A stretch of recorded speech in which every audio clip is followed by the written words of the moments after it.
안녕하세요. 저번 시간 영상에서 트라우마 해소 방법 중에 호흡이 있었던 걸 기억하시나요? 오늘은 어떻게 호흡이 그런 효과를 낼 수 있는지 그 원리와 방법들을 살펴보고자 합니다.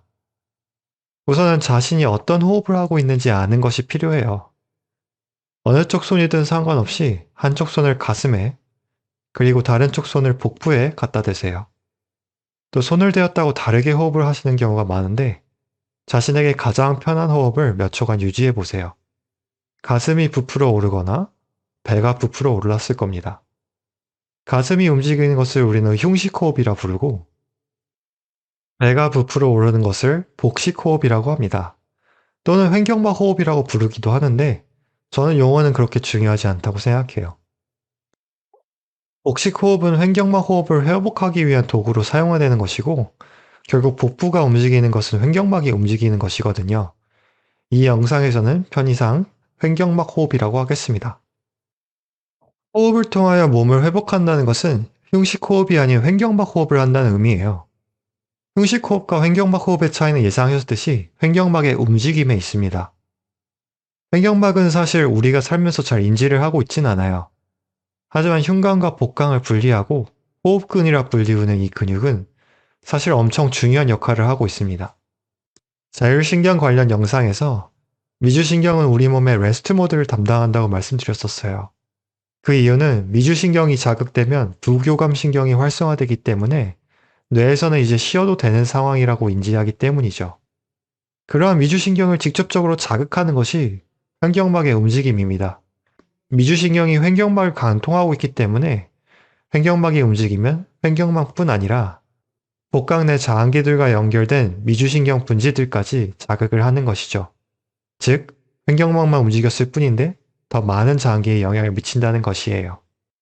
반면 횡격막의 움직임이 적은 흉식호흡을 계속하게 되면 얕은 호흡으로 인해서 산소와 이산화탄소 불균형이 발생합니다. 이는 이산화탄소를 과다 배출하는 의미죠. 우리가 뛰고 나면 숨을 헥헥거릴 때와 비슷하다고 생각하시면 됩니다. 이산화탄소는 아시다시피 산성에 더 가까운데 몸에서 과다하게 배출이 되어 혈액이 일시적으로 알칼리성으로 기울게 됩니다. 이러한 혈액의 산선도 변화는 칼슘 이온 결합력, 신경 흥부성, 근육 긴장도, 혈관 수축에 영향을 미치게 됩니다. 한마디로 교감신경이 활성화된다는 것이에요.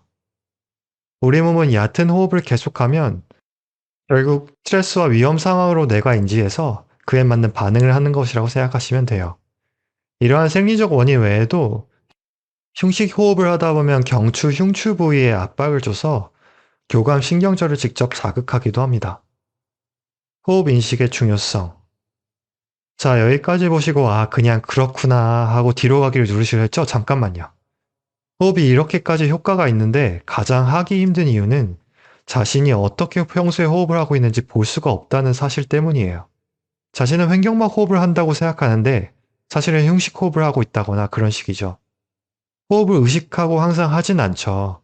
그러다 보니까 무의식적으로 이루어지는 경우가 많은데 잠깐 의식적으로 호흡을 하는 것을 생각해보고 나는 횡격막 호흡을 하고 있네 라고 착각을 하는 거예요. 실제로는 평소에 흉식 호흡을 80% 이상 하고 있으면서 말입니다. 그러니 혹시 나중에 본인 몸에 알 수 없는 증상이 나타나면 우선적으로 호흡을 한번 생각해 보시길 추천드려요. 왜냐하면 호흡 하나 바꿨을 뿐인데 엄청나게 많은 것이 몸에서 변화하기 시작하거든요. 횡격막 호흡의 5가지 장점. 횡격막 호흡을 제대로 하였을 때 우리 몸에 줄 수 있는 장점이 무려 5가지나 됩니다. 그것도 각각 다른 기관을 통해서요. 첫 번째는 신경생리학적 영향입니다.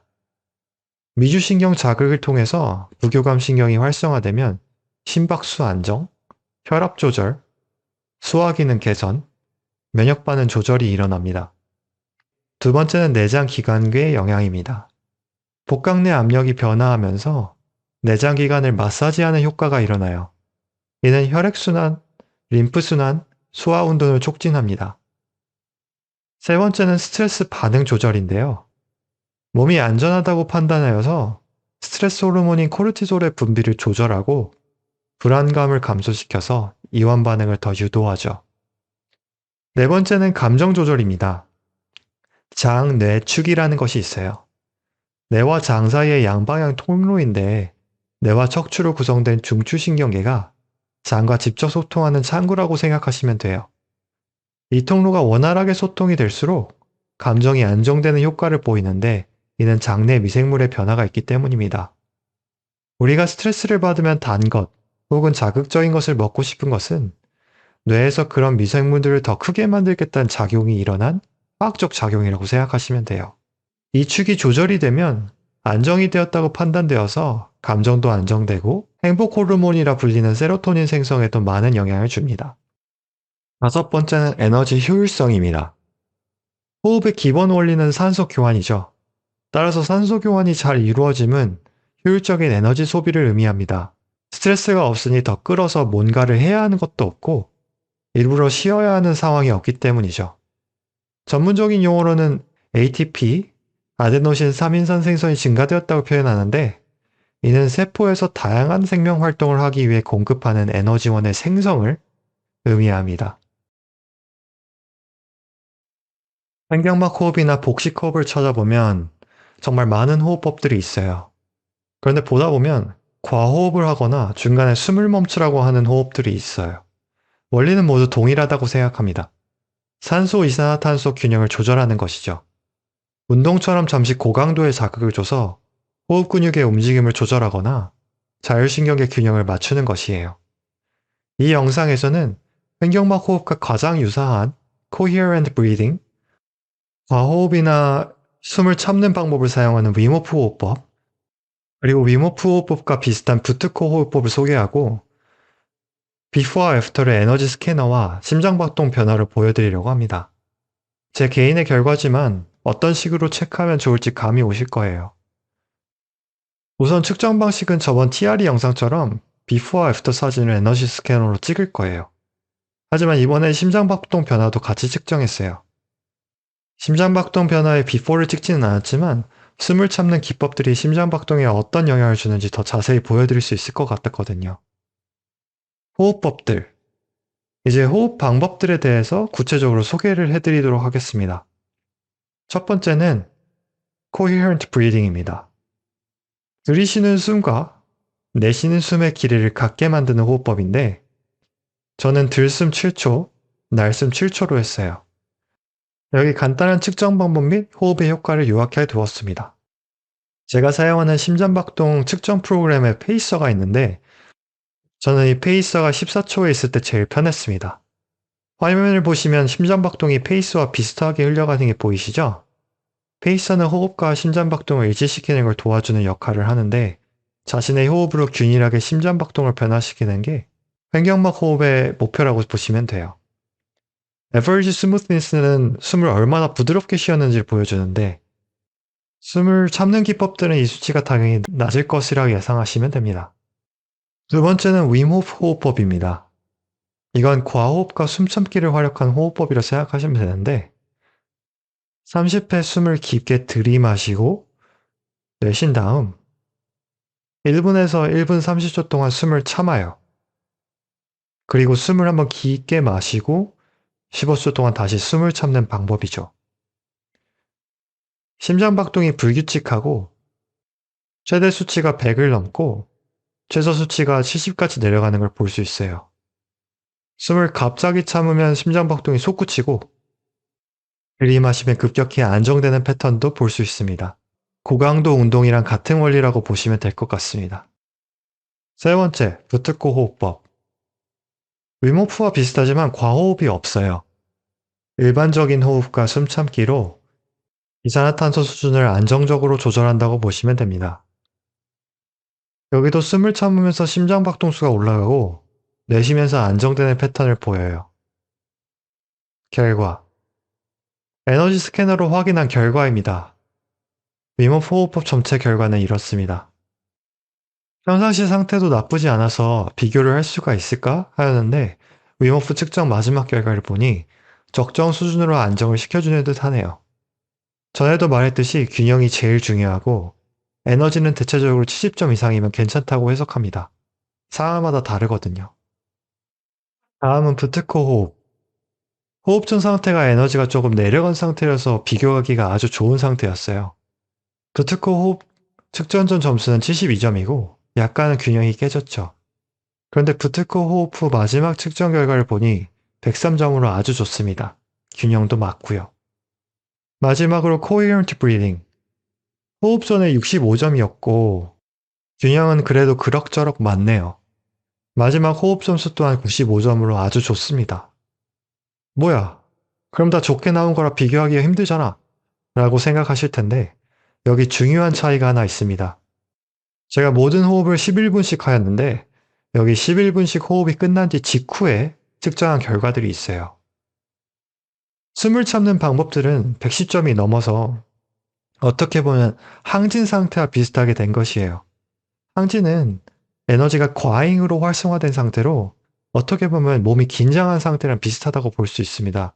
그만큼 몸 안에서는 뭔가 많이 일어나고 있는데 그것이 꼭 긍정적인 일들이 일어나고 있다고 볼 수는 없다는 것이죠. 반면 coherent breathing은 72점으로 시작해서 점차적으로 점수가 95점으로 올라갔다고 이해하시면 됩니다. 즉, 조금은 편하게, 부드럽게 몸의 에너지를 상승시켰다고 보면 되죠. 결론은 제 몸에는 coherent breathing이 제일 맞고 부트코는 긴장된 상황에서 아주 유용할 것 같아요. 하지만 윈호프는 조금 과다하게 항진을 하게 만드는 경향이 있어서 제게는 조금 부담스러울 것 같습니다. 무엇이든 본인이 직접 해보고 판단하는 게 제일 좋다는 거 잊지 마세요. 제 결과는 그저 참고사항입니다. 수상한 단체 구별하기. 호흡의 본질을 흐리는 단체들. 예전에 제가 신입사원 교육을 받으러 갔었는데 거기에 지금은 엄청 유명해지신 교수님 한 분이 특강을 해주러 오신 적이 있었어요. 그때 해준 말씀이 아직도 기억에 남습니다. 조금은 수상한 단체들이 공통적으로 사람들에게 하라는 것은 눈을 감고 잠시 호흡을 하라는 것이라고 합니다. 그렇게 하면 사람들이 알아서 안정을 찾고 자신이 원하는 것을 얻을 수 있는 가능성도 높아진다는 것이죠. 그런데 사람들은 그것을 자신이 한 것이라고 절대 생각하지 않고 누군가의 도움을 받았다고 생각해서 그렇게 잘못된 믿음을 빠지는 경우가 많다고 저는 그렇게 각색해서 이해한 부분이 있었어요. 이 이야기를 하는 이유는 실제로 많은 곳에서 호흡을 사용합니다. 명상이라는 것도 사실 본질적으로는 호흡을 이야기하는 것이고 그 명상을 영적 구루가 가르치는 수상한 단체들도 많아요. 그런데 모든 단체가 나쁘다고 말하지는 않겠습니다. 왜냐하면 모든 단체를 경험하지도 않았고 잘 모르니까요. 하지만 그것을 구별할 수 있는 지혜가 필요한데 흥미롭게도 이런 것에 대해서 말해줄 수 있는 사람이 많이 없습니다. 저는 운이 좋은 건지 나쁜 건지 흥미로운 단체들을 조금 가까이서 지켜볼 수 있었는데요. 너무 깊게 관여하지 않으면서도 조금은 정보를 다 빼왔었는데 여기 제가 생각한 수상한 단체들을 구별하는 데 도움이 될 만한 것들을 알려드리겠습니다. 첫 번째, 지나치게 비싼 가격. 서비스를 제공하니까 비용을 받는 건 당연하죠. 지금 저희가 살고 있는 사회는 자본주의 사회니까요. 근데 가격이 말도 안 되게 비싸다면 한번 의심해 봐야 합니다. 가격이 상대적이긴 하지만 일반적인 월급으로는 도저히 감당하기 힘든 수준이라면 뭔가 이상하다 의심해야 해요. 더군다나 초기 회원 특별 할인, 이런 식으로 장기 등록을 유도하거나 환불 규정이 조금 애매하다면 더더욱 주의하셔야 합니다. 두 번째, 여기만 할 수 있어요 라는 말. 보통 이런 단체들은 특별한 사람, 구루를 내세워요. 그런데 그 사람만이 해결해 줄 수 있다고 하는 건 정말 큰 문제입니다. 진짜 전문가라면 자기 한계도 알고 때로는 다른 전문가한테 가보라고도 해요. 여기 아니면 안 돼요 라는 말이 나오면 무조건 빨간불입니다. 세 번째, 내부 사람들을 대하는 태도. 이건 좀 미묘한데요.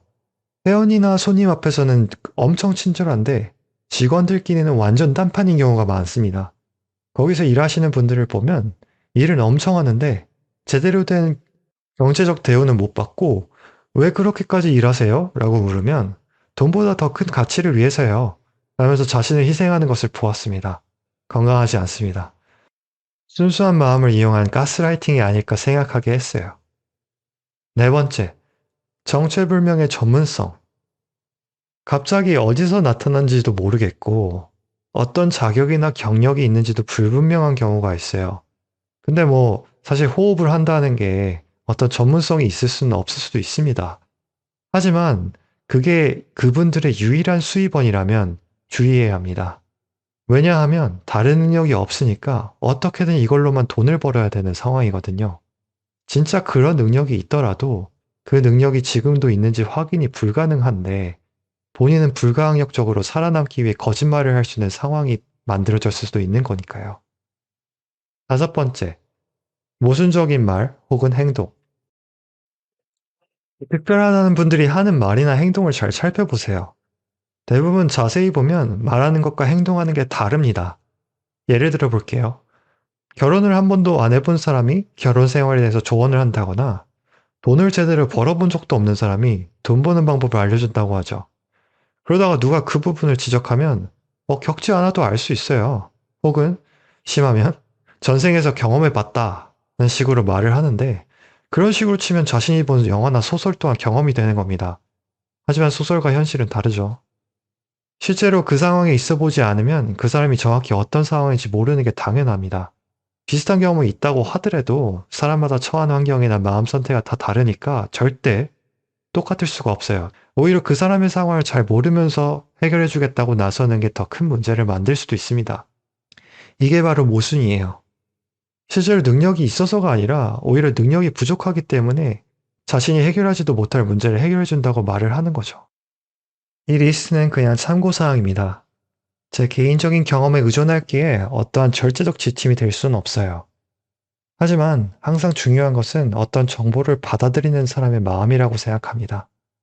이런 눈에 띄는 특징이 있다고 해서 그 단체나 사람이 하는 모든 게 다 틀렸다고 단정지는 건 또 다른 함정이에요. 논리적으로 따져보면 인신공격의 오류라고 하는 건데요. 쉽게 말해서 그가 한번 거짓말을 했으니까 그가 하는 말은 전부 다 거짓말이야 라는 논리입니다. 주장은 그 내용과 논리로 판단해야지 그 사람의 개인적인 특징이나 과거만 보고 전부 부정하면 그것 또한 논리적 오류라는 것이죠. 예를 들어 수상한 단체가 호흡법을 가르친다고 해서 호흡법 자체가 잘못된 것이 아니라는 것은 오늘 영상으로 조금 확인이 되셨을 거예요. 결국은 뭐가 진짜고 가짜인지 구별할 수 있는 눈을 가지는 게 중요하지 않을까요? 에이시아는 여러분께 그런 판단할 수 있는 눈을 제공하려고 노력합니다. 오늘도 영상을 시청해 주셔서 감사합니다.